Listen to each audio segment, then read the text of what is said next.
hari ini mau masak tumis pare bumbu kemiri. Saya potong-potong parenya, terus saya remas-remas pakai garam. Diremas-remas pakai garam dan gula. Komposisi gulanya lebih banyak dibanding garam. Hasilnya nggak terlalu pahit. Setelah pare diremas-remas lalu diamkan 10 menit lalu bilas. Kemudian siapkan tempe lalu potong-potong sesuai selera ya. Kalau saya ini potongnya memanjang begini ya. Setelah beres dipotong-potong lalu kita taruh ke tempat wadah yang telah kita siapkan. Sekarang kita mau bikin bumbu yang dihaluskan ya, yang terdiri dari bawang merah, bawang putih, kemiri, dan kunyit. Kita blender sampai halus. Setelah halus kita tumis sampai tanak ya, benar-benar tanak ya.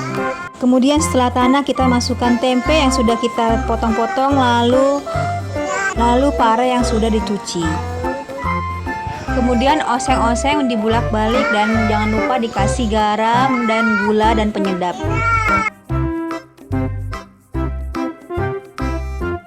Setelah cek rasa, lalu kita tuang ke piring.